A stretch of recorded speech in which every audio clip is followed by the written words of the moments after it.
guztioi. Ni Pablo Loro naiz, hemen Zizurren bizi naiz, beste hainbeste jende bezala. Eta Zizur nagusiari buruz hitz egin dugu.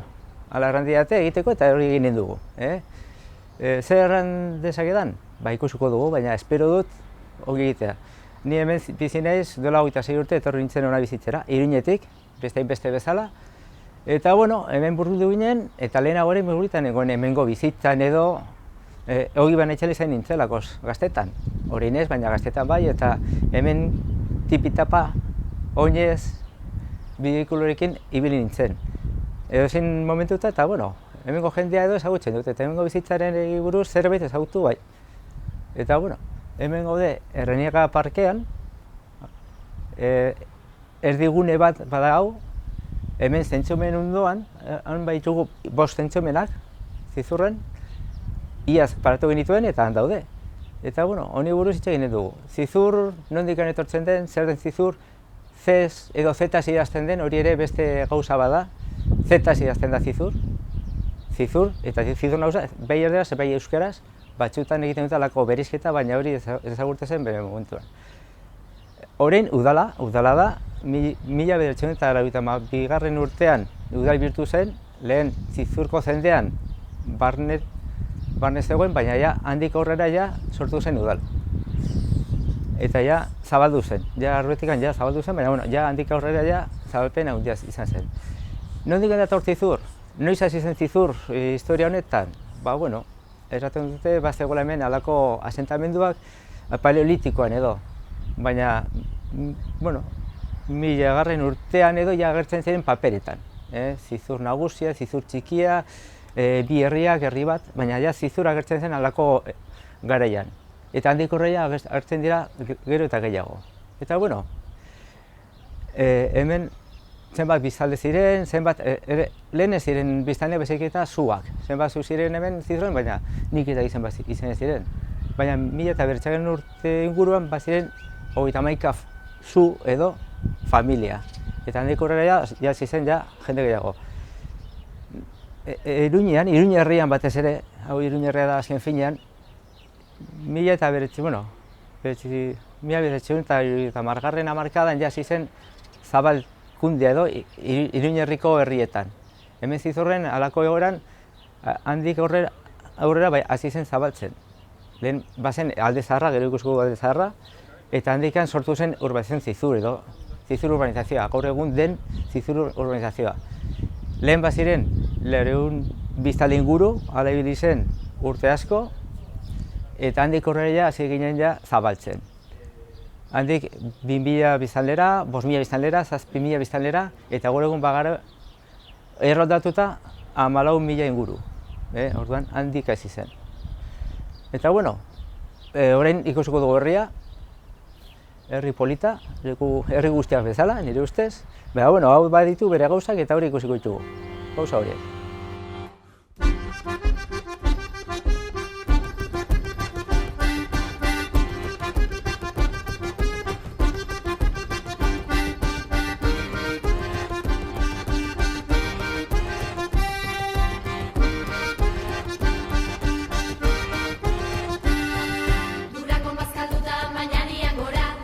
Orain hemen gaude, eskolen ondoan, hemen Zizurren 3 eskola ditugu, eta arrara badiru dire 3 eskolak elkarrekin daude.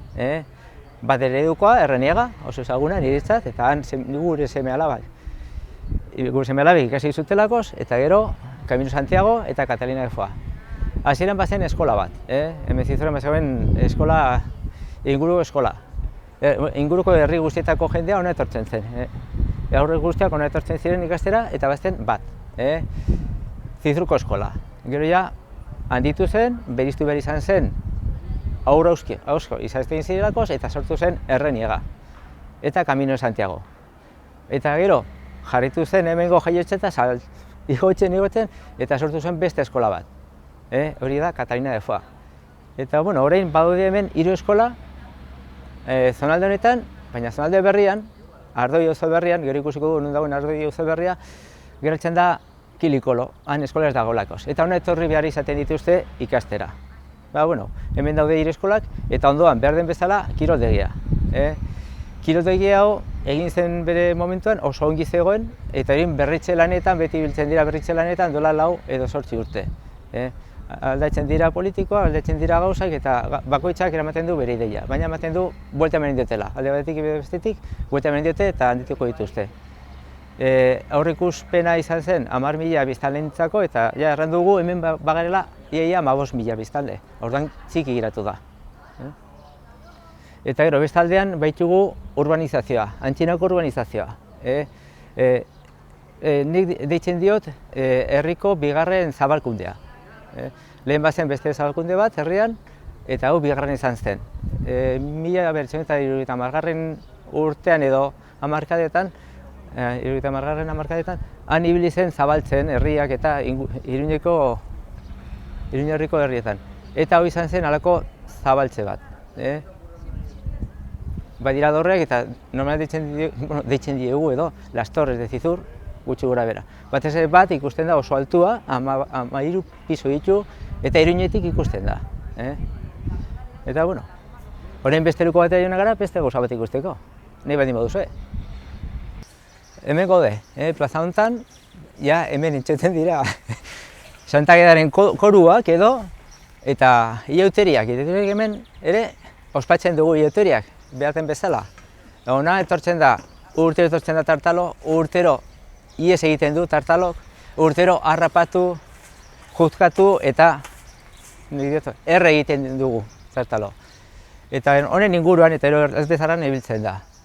Eta horrekin berreskuratu zen hemengo iturak, hemengo erran genezake sortzen edo ospatzen ziren iauteriak. Biltzen ziren, herriko jendea biltzen zen, eta festa antolatzen zuten eta tortilla prestatzen zituzten. Iautereko tortillak, eta mantentzen dira. Egun batean egiten ditugu tortillak eta beste batean txistorra. Ongi pasatzeko.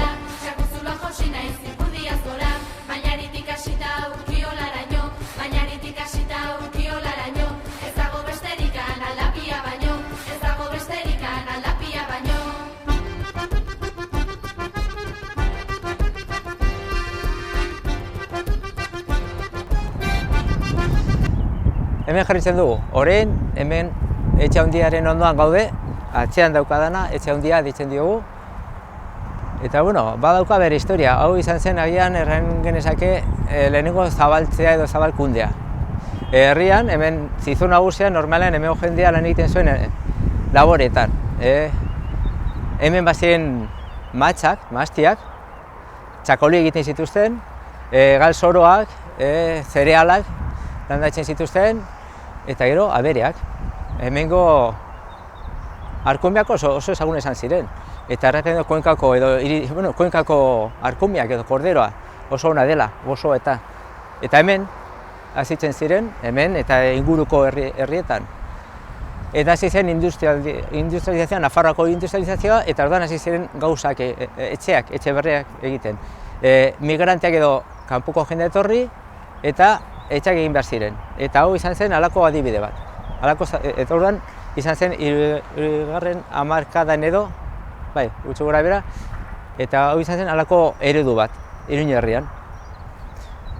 Eta hemendik gaia sartuko gara Alde Zaharrean, gero badira bentak. Zizurrek ere baditu bere bentak.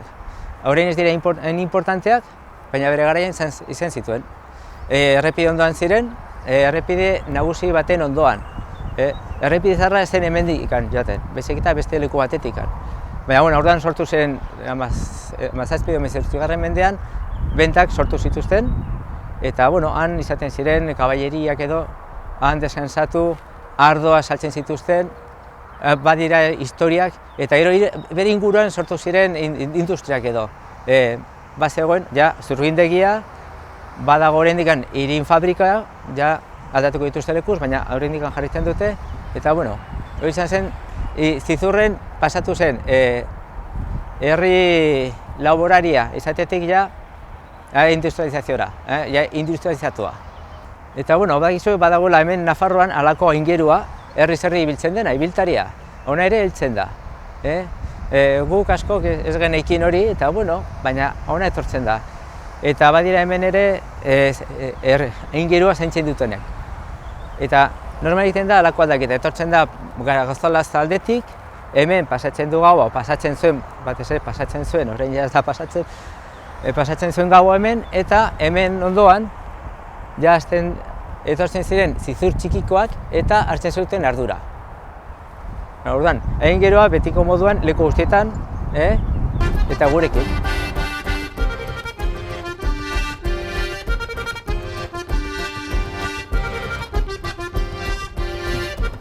Ja da, hemen alde zaharrean gaude, eta hemen, hau da muinua, hau eta ezkerraldean duguna, eskuinaldean duguna eta aurrean duguna. Hemen zizur ingurua, zizur edo antzinako etxeak elizaren ondoan, elizaren inguruan suertatu ziren, normalean hori egiten zuten.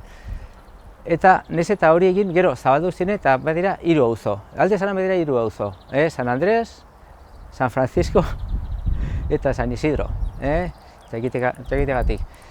Hemen hasi ziren bizitzen, hemen bagin dituen laborariak, nekazariak, bagin dituen ere arrantzaleak, atzean ditugun etxeak, horitariko bat bazen arrantzalearen etxea, bere izena arrantzalearen etxea zen, beste gorrian etxeak, baziren guztien etxe bakoitza bazeukan bere izena. Eta non egiten zuten arrantza? Hemen Iruñerrian izaten ziren, joaten ziren, Argai beira, han behan dagoelakoz, Elortzi beira, han behan dagoelakoz, eta gero, arrantza egin, herrira etorri, baina batez ere joaten ziren Iruñera. Iruñera joan, goizean goiz. Arrantza egin eta gero Iruñera, merkatura saltzera, arrantza. Orduan, arrantzarak ere izan ziren. Erran dugu iauteriak eta festak eta normalen hemen ospatzen dira festak. Hemen Zizoran baitugu 3 zonalde gaur egun. Orduan, Kogoia edo hemen hasi ziren muinoak, hemen hasi ziren alde zaharrean festak, baina gero zabaldu ziren. Urbanizioa sortu zenean, urbanizio zizur. Erran dugu lehen Z idazten zela, zizur nagusia Z idazten da, bai eskueraz bai erderaz, hala izaten zen antxinatik. Baina urbanizio zizur etortzen zen zona industrial, zona urbana. Landaben, 30. urtean hasi zen Iruñaren industrializazioa handia edo. Orduan, herri bakoitzak egiten zituen bere plangintzak eta hemen Zizurren egin zuten alako plangintza. Hango urbanizazioan, Zizur urbanizazioan egitea industria. Baina sortu zen Landaben eta bertan behar utzi zuten. Eta zer egin zuten, etxe bizitza bihurtu. Handik hasi zen ja, handitze garaia, Zizuko handitze garaia. Herri guztietan ikustegia behar ziren arropa garbitzeko. Ez zegoen etxeetan, ez zegoen ura, ur korrontea zegoen, ez zegoen txorrotarik. Eta alde zaharrera heldu zen, Zizurra heldu zen, Zizur nagusiera heldu zen, 1926. Urtean. Gerla aurretikan edo gerla garaian. Han heldu zen ura Zizurrera. Etorri zen Zubizatik, eta gero ja, eta hemen bazegoen ikustegia. Eta hemen arropa garbitzen ikusten zituzten, eta gero, han behan baziren baratzak. Hemen Zizurren bizizenak bazeukan eskumena eskubidea izateko baratza. Ordan, bakoitzak, bizanle bakoitzak bezuen bere baratza, bere hori, produktua izateko. Eta, horrengo errepidea, nor da errepidea Zizurra joateko, Zizur nagusiera heltzeko, Lizarra joateko. Normal hartzen dugu, Arrastegi etorbidetik eta Lizarra etorbidea. Lehen ez, lehen hemendik edaten zen, ertaroan hemendik edaten ziren Iruñera sartzen zen. Errege bidea edo, hemendik edo haratagoetik, baina zonaldetatik sartzen zen Iruñera. Herriz herri joaten zen, han badago zubi berria ditzen dutena, baina antzinakoa bazegoen beste zubi bat. Ertaroan, halako uholdea eraman zuen zubia eta eskatu zuten, hori, erregeari eskatu zioten dirua, hori. Ez dirua, batez ere eskatu zioten petxak edo zerak arintzeko edo kentzeko zubi berria sortzeko, eraikitzeko. Eta, badira baratzak. Han, erran dugu lehen, badago Elortzi ibaia, Argai ibaia, Elortzi ibaia, Argai ibaian uheltzen du, edo izurtzen du. Eta bazegoen errota txarra, hemengo toponimo bat bada, errota txarra, errota bazegoelakoz, eta pilategia. Atarrabian bezala, beste pilategi bat bazegoen hemen, Zizurra ondoan, baina eta Zizurran artean. Hemen behan ere ikusten dugu gaur egungo erronda edo, oso handia, oso zabala, zaratatxua. Gure arbasoak ere handikan ibiltzen ziren, baina halako errondak ez zituzten. Baina han, beste aldean, errondaren beste aldean badago beste bidezka bat, oso importanta hango garaian, Eta Belaskoindik noinera joaten zen erronda, izaten zen, eta errondoa leku izena toponimoa dauka. Orduan, errondak ez dira berriak aintzinakoak baizik. Iturriak, herrian bat ziren ikustegia eta iturriak. Baina udan, ura agortzen zen, eta orduan joan behar ziren Baratxaldera, han bat zegoen beste iturri importante da. Boltsoko iturria izen. Boltsoko iturria zen, eta orduan hemengo jendea joaten zen ara, udetan hurbila. Gazteek, hango gazteek, garaiko gazteek eta aurrek, ezagutzen dute alako, ezagutu eta bizi zuten alako garaia oso atsegina. Joaten zirela hurbila, bera kriston aldapa dagoelakoz, bera joan behar ziren, hurbildu, askan edo hango iturrean, goiz osoa edo arratsalde osoa pasa eta gero etxera buelta. Hala pasatzen zituzten hemengo arratsaldeak eta egunak, hemengo aurrak eta gazteek. Hemen etxean daukaguna ez da idoia edo antxira. Hau arrobia zen. 14. mendean, hemengo harria ateratzen zuten, hemen baziren arrobiak, herri guztietan, eta Iruñera ematen zuten harria, Iruñeko gaztelua egiteko, etxak egiteko, eta inguruko etxeak. Orduan, baina hemen bazegoen iturrama. Handikan iturburua eta orduan sortzen zen eta sortu zen, utzi zion erabiltzeari eta sortu zen halako aintzira. Ongi dago, Ardoiko aintzira ditzen da, eta hona etortzen dira gure gazteak eta gure aurrak arrantza egitera. Perkak eta gauza batzuk hartu eta bota berriro. Arratsaldea pasatzeko ongi pasatzen dute. Eta bazegoen hemen iturra, orain badago iturra, jarri zuten berriro, berrizkuratu zuten. Eta badago bidean, Gaztolaz bidean. Hemengo toponimoak eta gauzak, jendea garatzen eta etortzen da jende berria, hemengo izenak, bai dira leku izen guztiak euskaldunak dira. Batzuk ematen dute ez dira euskaldunak, baina euskaldunak dira, errate baterako lastetas. Hau da lastetas, hori da erderaz, ez, jauna, ez Andrea, hori da gartzetak. Normalen toponimoetan, erlako gauzetan, plural baldin bada normalen euskalduna da, eta izaten da gartzetak. Gatza dagoen lekua edalako zerbait, nire nahi zein editua, baina orduan batzutan izaten da alako nazmen eta zizurri izena bezalakoa.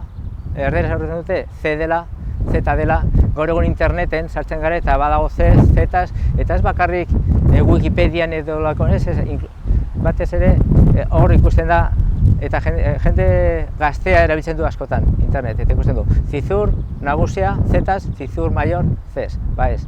Hori aldatu zen, gerla aurretikan bazen Z, gero aldatu zen, eta 1982 ja bolitinean, Nafarroko Altizia Ofizialen ja agertu zen beriztenarekin. Zizur nagusia, zizur maior, Zetaz. Eta gero hori, toponimoak, euskaldunak, hemengo jende euskalduna zen, zizurko nagusiko azken euskalduna 1953 urtean hil zen, baina, jarritu eta darra egu hemen euskara hitz egiten, bizitzen, gauzak antolatzen, arazorik gabe, jendearekin, elkarrekin.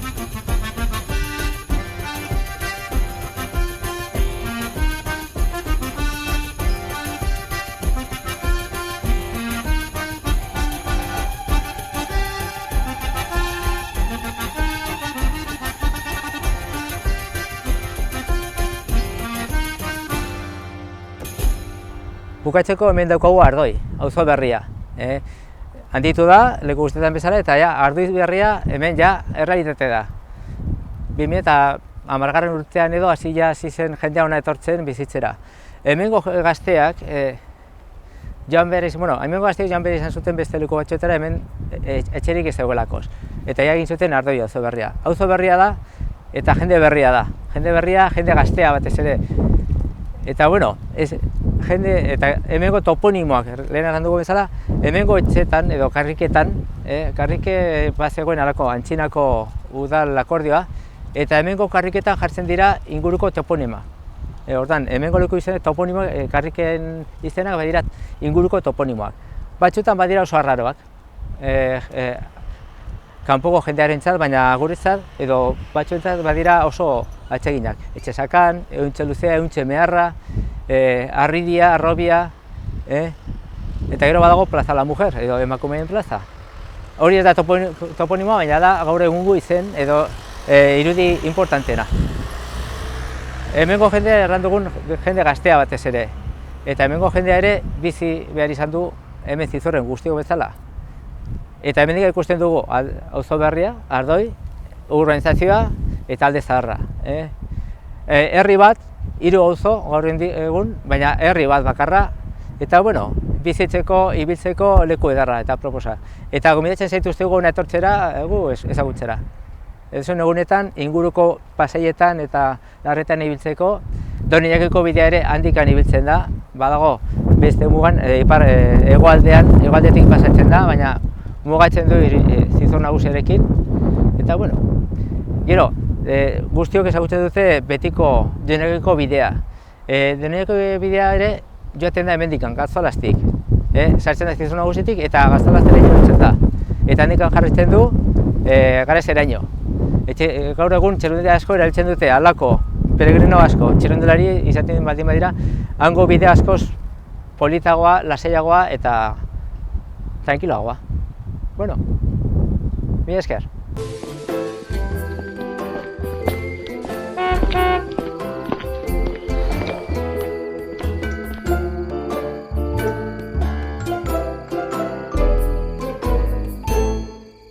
Zerbitzu ezberdinak eskaintzen ditugu. Emakumeen ahalduntzeari begira ikastaro edo tailer ezberdinak ditugu, adibidez baratze ekologikoen ikastaroa, baita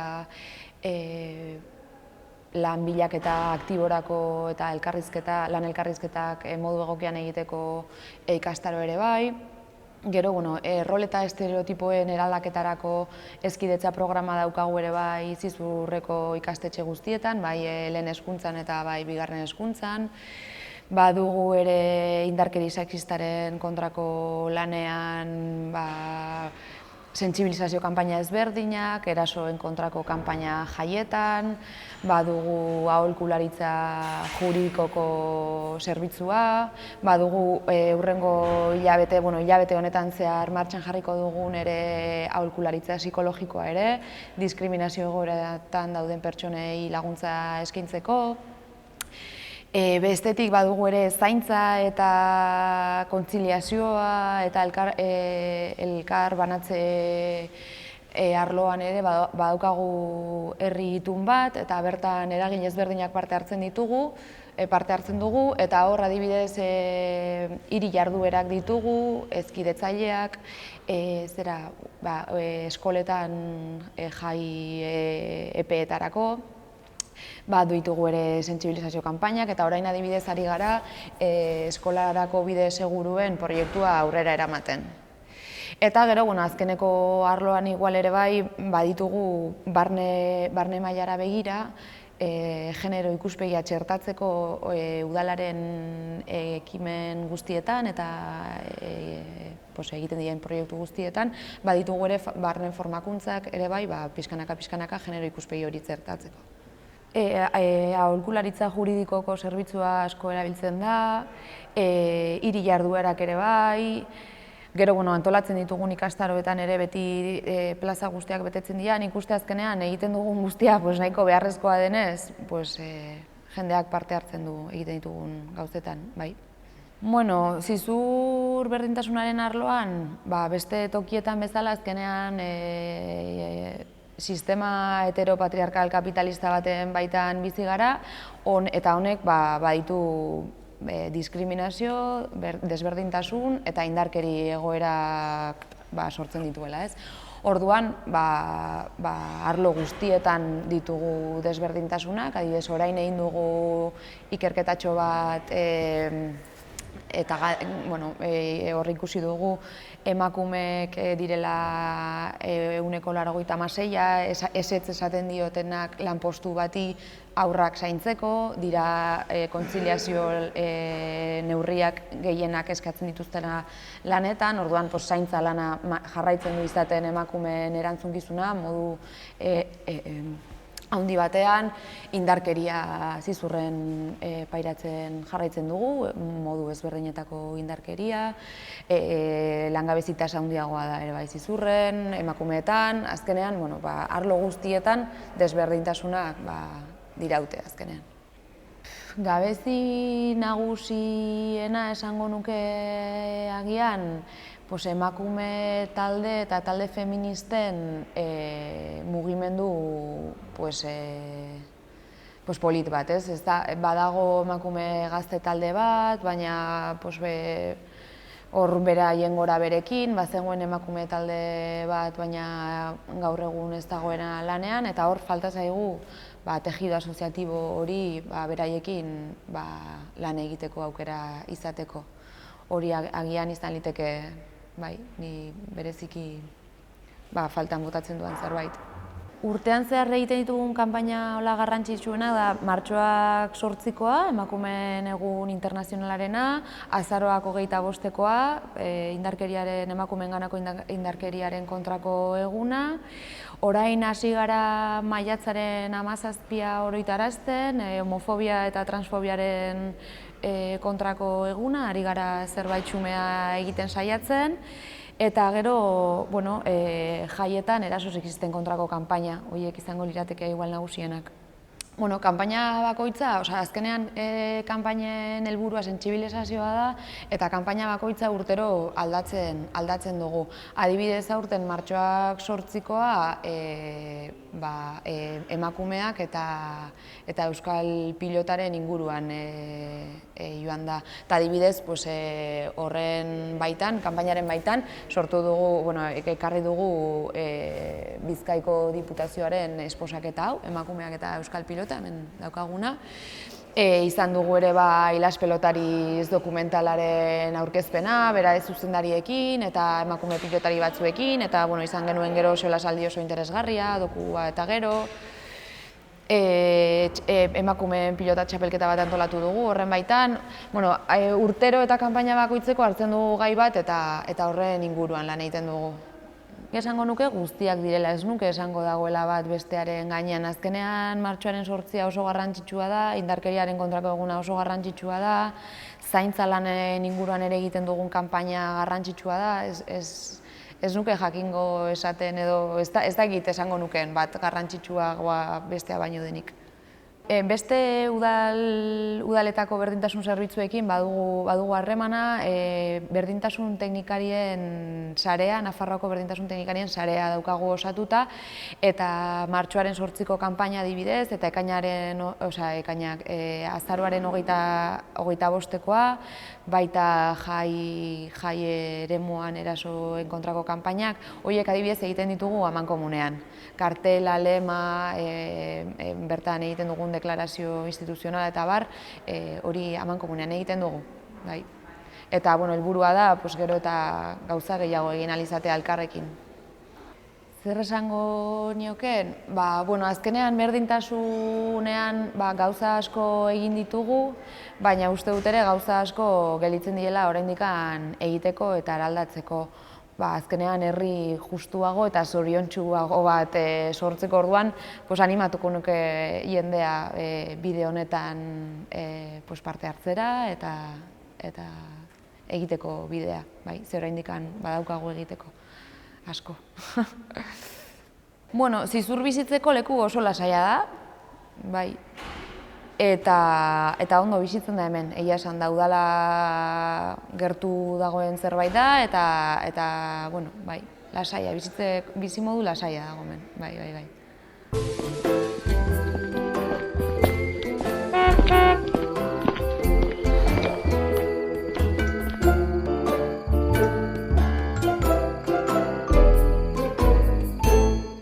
Kaixo, Rakel naiz, Zizur Nagusiko liburuzaina. Hemen ikusten duzuen liburutegia, bagaude astelehenetik ostiralero, goizeko 9:00-etatik arratsaldeko 9:00-etara.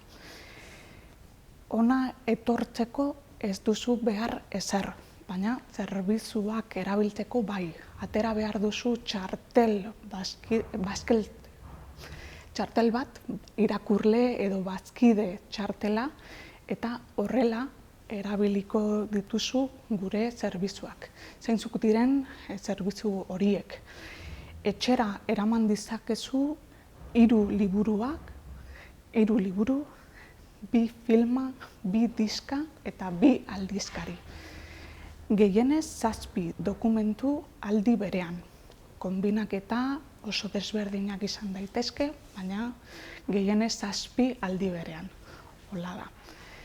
Gero, hemen ere internet erabili dezakezu. Bi modu daude hori egiteko. Edo erabilera publikoko ordenagailuak erabiltzea, horretarako jakin behar dituzu sarbide klabeak, jasotzen dituzun klabe horiek txartela ateratzen duzuen momentuan. Edo zen momentutan eskatu hor mostradorean. Sarbide klabeekin erabili dezakezu hemen internet eta ordenagailuak, eta ordubete bat izango duzu hori egiteko. Badago beste modu bat interneten sartzeko, lana bilatzeko, informazioa bilatzeko, administrazioarekin harremanetan sartzeko, edozein gauza egiteko, eta beste modu bata wifia erabiltzea.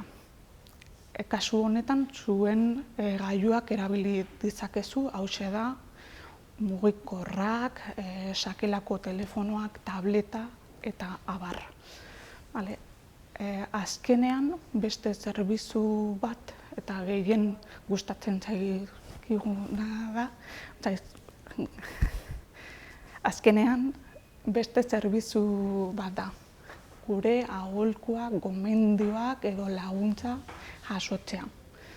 Hauxe da, gehien gustatzen zaiguna. Gu prest gaude beti, zuek hartatzeko, gure laguntza emateko, eta ongi etorriak beti hemen.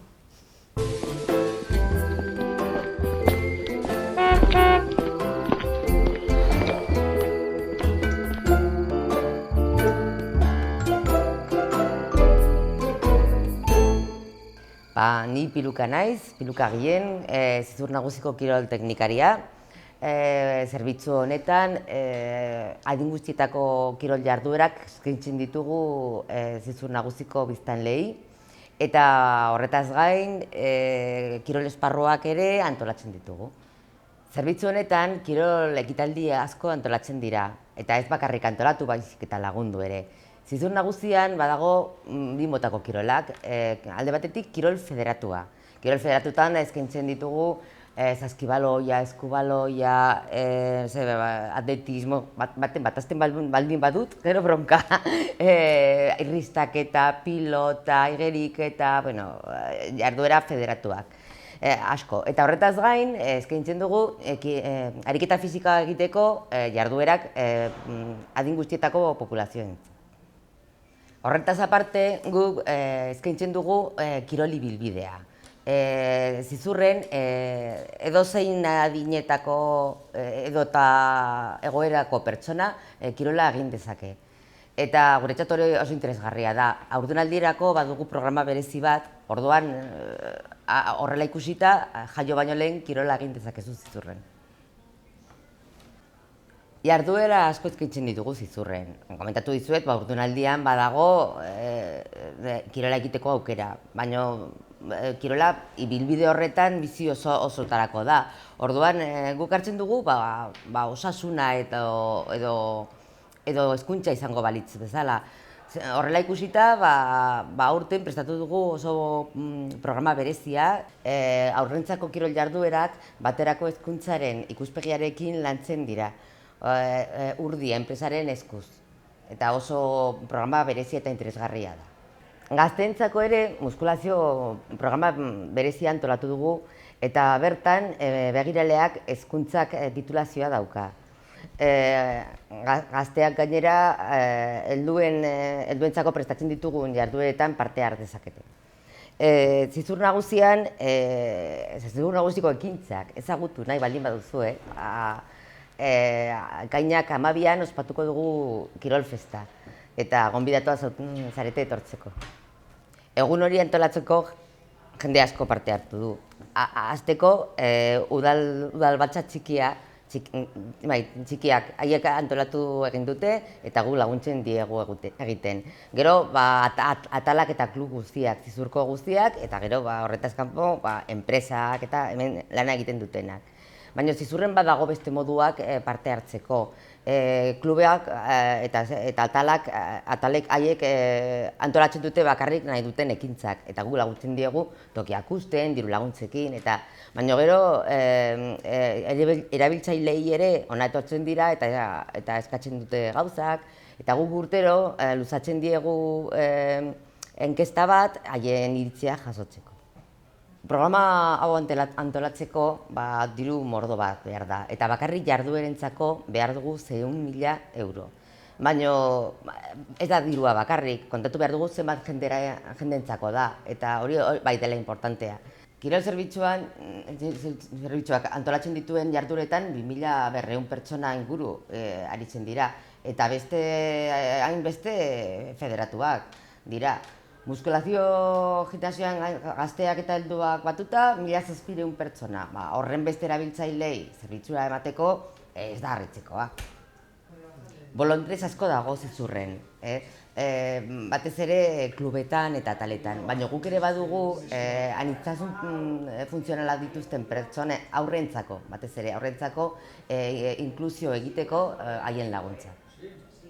Zizurren kirolaldi famatu asko dago. Kalean galdetxekotan esango dizute. Raúl García, Cesar Azpilicueta, David García, Olabide, horretaz gain daude María Ángeles Urmeneta, Javier Nagore, Funtzalen dauten orain Aralar eta Josu Pérez.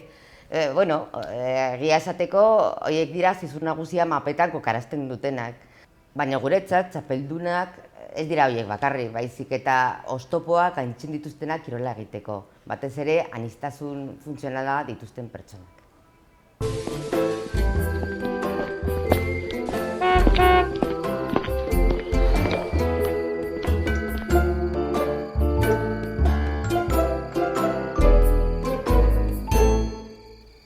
Kaixo, Jon Gondan naiz eta Zizur nagusiko alkatea.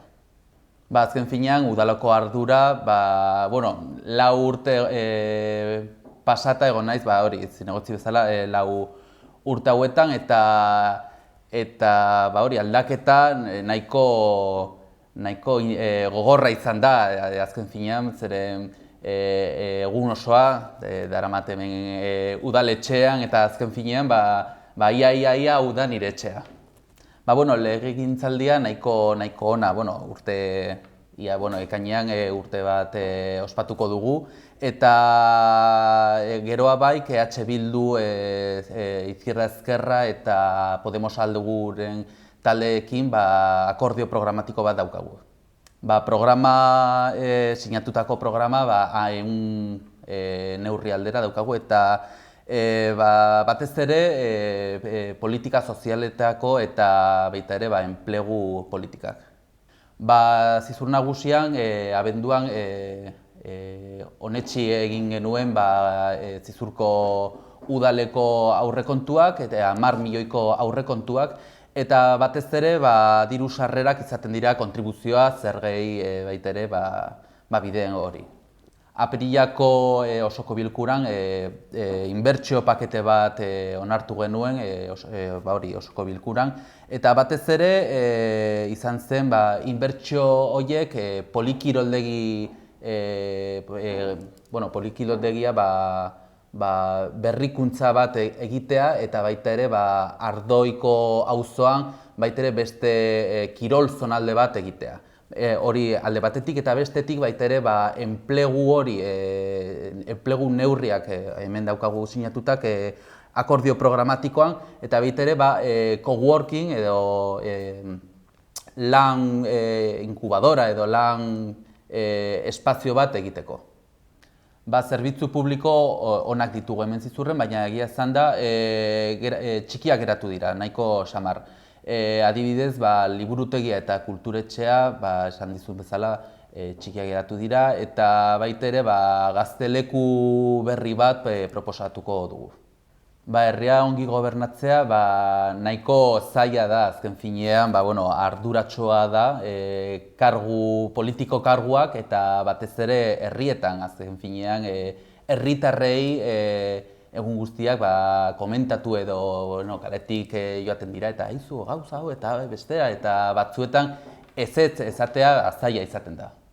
Nafarroako administrazioarekin eta batez ere gobernuarekin erlazio ona eta nahiko gertua izaten dugu, eta baita ere egiten ari gara hemen Zizur Nagusian eraikuntza eta obratxo txikiak Zizur Nagusiko udalarekin eta baita ere kolaborazio horrekin Nafarroko gobernuarekin.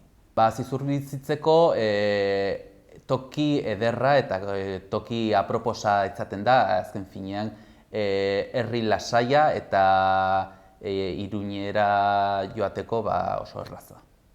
Lagun bat etortzen bada Zizur Nagusira bisita egitera, seguraski eramango nuke Pinudi aldera, zonalde polita izaten da, eta balsa txarka bat ederra izaten dugu, eta gero ibiltzen bazara zonalde horretik miradore polita ikusten dela Olza zendea eta Iruñerri satitxo bat. Alkate bezala niri gustatuko litzateke herritarrek gogoratzea alkate langilea eta nola ez alkate zintzoa bezala.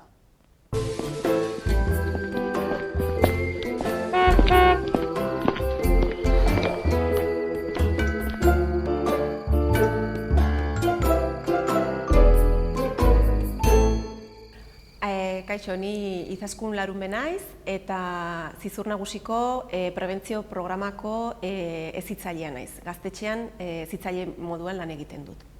Haur eta gaztedientzako prebentzio programa udaletxeko programa bat da eta gizarte zerbitzuen barne dago. Eta hemen eskaintzen ditugun ekintzak edo eskaintzen ditugun jarduerak edo zerbitzuak 4 ekintzetan edo banatzen ditugu. Alde batetik informazioaren alde edo informazioarekin erlazionaturik daudenak, eta hor argibide bulegoa, aholkularitzak, jendeari kurrikulumak eta bar laguntzen diegu. Bestalde mailegu mailan baditugu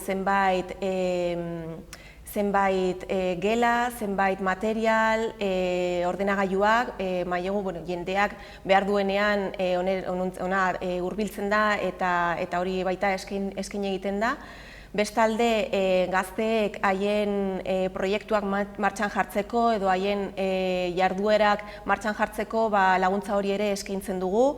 Adibidez, eskiatzera autobus bat nolabait bideratzea, zenbait torneo, txapelketa, Nafarroa oinezera hurbiltzea, eta laugarren ekintza prebentzioan edo prebentzioarekin erlazionaturik dagoen guztia sartuko genuke hor.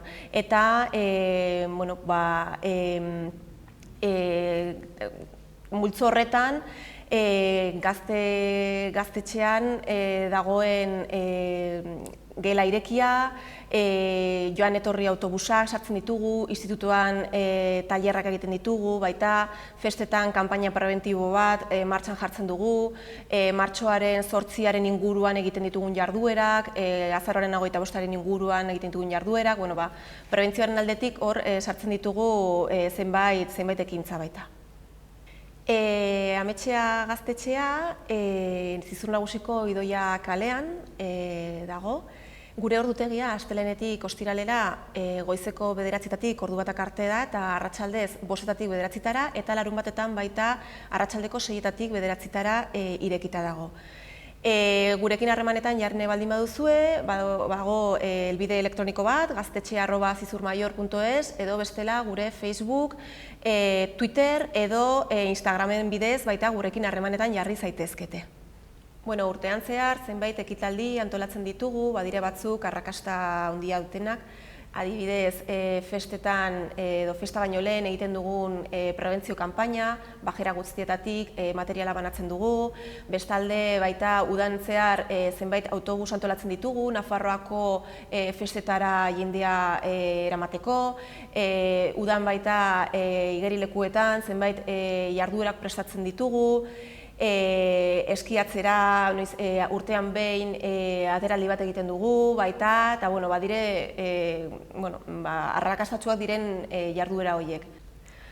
Gazte zerbitzuko helburua gero eta jende edo gazte gehiagotara ailegatzea da, beraz, beti saiatzen gara gero eta jarduera desberdin eta interesgarri gehiago martxan jartzea. Adibidez orain prestatzen ari gara, hemendik gutxira, trueke merkatu bat egin nahi dugu, kirolaren eguna prestatzen ari gara, baita kirol zerbitzuarekin batera, udako jarduerak prestatzen, Boibengo edo joan etorri autobusak baita martxan jarri nahi ditugu, orduan orain horretan gabiltza. Ametxea Gaztetxetik prestatzen ditugun jardueren artean badira batzuk arrakastatsuagoak direla, adibidez, festa baino lehen prestatzen dugun kanpaina preventiboa, bajeretatik pasatzen gara, materiala eskaintzen, udan baita joan etorri autobus zerbitzua prestatzen dugu Nafarroako festetara jendea eramateko eta Zizurrera berriz ere itzultzeko, udan baita igerilekuetan zenbait jarduera prestatzen ditugu, orain maiatzan egingo dugun grafiti lehiaketa baita, nahiko arrakastatsua da, eta Zizur Nagusiko Institutuan egiten ditugun tailerrak, zenbait gai buruzko tailerrak ere arrakasta handia izaten dute gaztediaren artean. Gogorarazi nahi dizuet, antolatzen ditugun ekintzen artean, maiatzaren 21ean grafiti lehiaketa izango dugula hemen Zizur Nagusian. Ekainean, ekainaren 12an kirolanaren eguna ospatuko dugu eta ekainaren 18an trueke merkatu bat martxan jarri nahi dugu hemen Zizur Nagusian.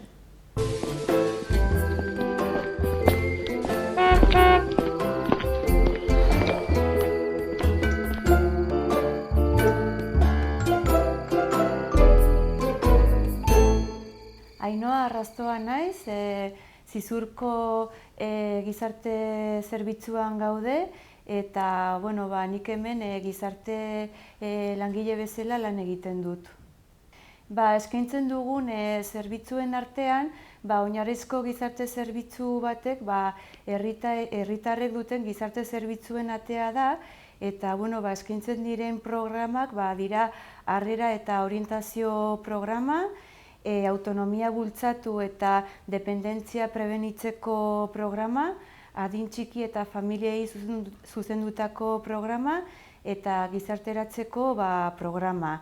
Gero, Zizurko udalak programa hauetaz aparte ere eskaintzen ditu beste zerbitzu batzuk, adibidez dira etxez-etxeko zerbitzua, babesturiko gizalana proiektua, interbentzio familiarra, gazteriarendako lokala edo gaztetxea, ludoteka bat, baita ere gizartearentzat lan sozialak, gartzela ekiditzeko kasu batzuetan,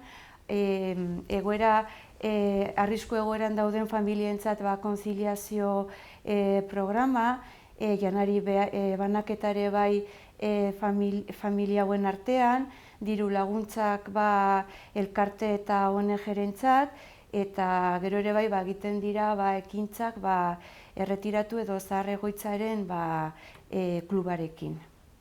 Alde honetatik gaur egun gizarteak bizi dituen arazoak ikusten ditugu ere gizarte zerbitzuan, adibidez langabezia, lan prekarietatea eta honek dakartzan beste arazo batzuk familia artean, osasun arloan, liskarrak, baita ere pobrezi energetikoa edo etxe batean duinak diren zerbitzu batzuen gabezia, arazoak ere alokairuak eta hipotekak ordaintzeko, baita ere eskasak diran dependentzi sistemak eskaintzen dituen laguntzak eta esfortzua egiten duten familiek eta batez ere emakumeek. Gero ere zaila den oraindik gure gizartean konziliatzea familia eta eta lana, ze zailtasunak dituzten baita ere, edozein ezintasun dituzten pertsonak lana aurkitzeko, familia batzuetan ze zailtasunak dituzten ere bai adin txikikoak zaintzeko, eta gero etorkinen aldetik orain dela urte batzuk ailegatu ziren herrira eta normalki zerbitzuetan integratu dira, lana bilatu dute, baina badugu kolektibo bat zailtasun espezialak dituena eta hauek dira Rumaniako ijitoak, ez? Orduan, hor dugu beraiekin erronka, ez?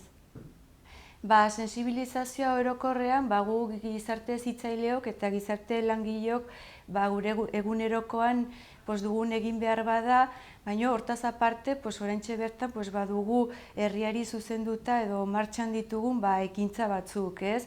Ditugu martxan zenbait ikastaro eta tailerrak lana bilatzen laguntzeko, gizatrebetasunak hobetzen, emakumeei zuzenduta, baita ere beste tailer bat ezintasuna edo gaixotasunak duten pertsonei zuzenduta jakiteko zeinek diren beren baliabideak, trebetasunak ere bai hobetzeko eta elkarri laguntzeko, gero beste bat ere bai langabetuei zuzenduta teknologi berrietan ikasteko, eta gero ere bai egiten dira alfabetatu gabeko pertsonentzat eta etorkinentzat klaseak, orain berriki sortu da Bolondrez talde bat hemen herrian eta beraien bitartez.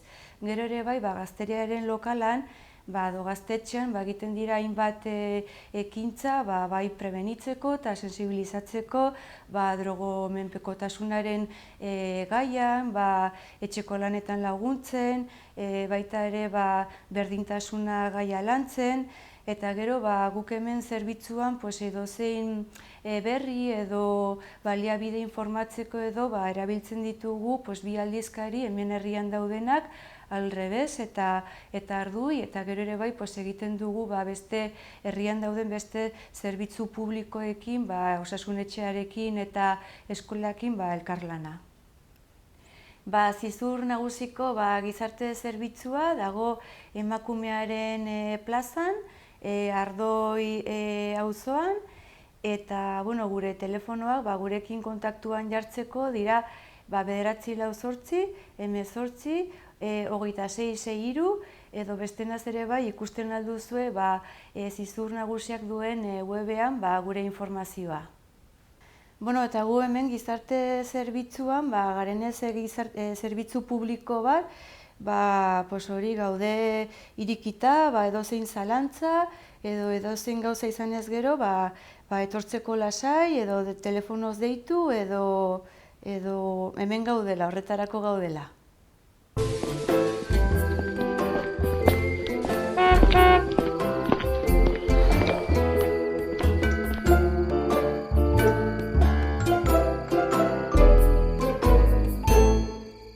Gurtzele harrien naiz, Zizurko musika eskolan gaude, eta ni naiz bege zuzendaria. Zizurko musika eskolan sortu zen, orain dela 30 urte, 1985. Ikasturte honetan, 100 ikasle ditugu, eta 12 irakasle gara. 12 eta pertsona bat, idazkaritza bezala egiten duena. Ez daukagu, erakusteko ez daukagu modu berezi bat, baizik 100 modu ditugu. Ikasle bakoitza nortasuna duen, eta guk egokitzen gara bere beharrei. Musika tresna bat ondo jotzeko, 6-8 urte behar dira. Adibidez, hemen 6 urte ondo eginta gero, batzuek egiten dute frogak Pablo Sarasate Konserbatorioa sartzeko, baina beste batzuek jarraitzen dute hemen 2 urte gehiago, eta primeran, hemen gehiago ikasteko, zate baterako.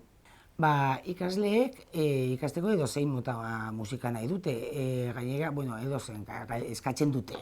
Batzuei gustatzen zaie klasikoa, beste batzuei Walt Disneykoa, eta beste batzuek nahi dute Osasuna himnoa, adibidez. Eta ematen diegu, haiek eskatzen dutena.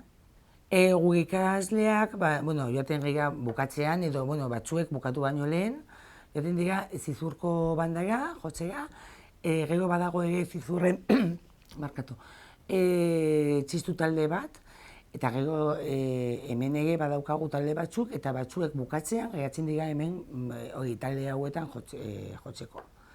Esan behar da, ikaslei solfeo edo, gaur da lenguaje musikal ikasi baino gehiago gustatzen zaie musika tresna. Ni ustez da, ez dakit, ahi sentitzen dira gustokoagoa musika tresnarekin. Musika eskola honetan, ekipo handi bagara, eta, pentsatu behar duzue, txikiei, batez ere, 4 urteko batentzat, ez gara bakarrik irakasle bat, batzutan 10 gara bai, momentu hauetan, batez ere txikientzako. Eta gero saiatzen gara, beharrak betetzea, eta nahiak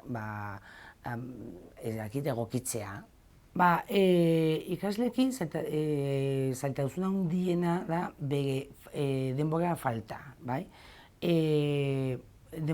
Gauza gehiegi egiten dutela nire ustez, egiten dute eta kirola edo katekesia edo azkenean ez daukate denborarik, nekatzen dira eta egunero etortzen dira ia leher egin da ona. Eta horrekin borrokatu behar duzu.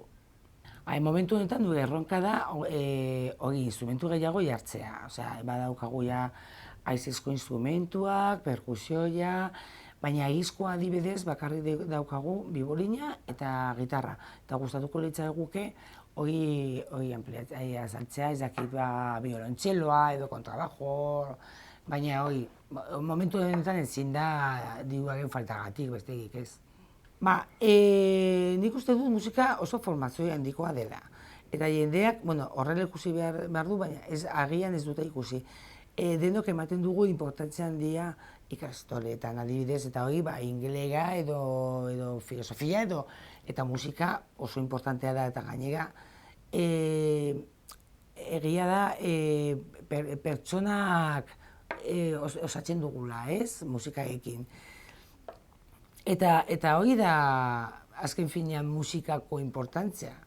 Eta hori, eskola ezagutu nahi baduzue, maiatzaren 13an egingo dugu hemen ateigekien jardunaldi bat, eta gero emakumeen plaza, kontzertu handi bat, Conviento de Rock izenekoa, oso polita izango da, hori kontzertua 7etan izango da.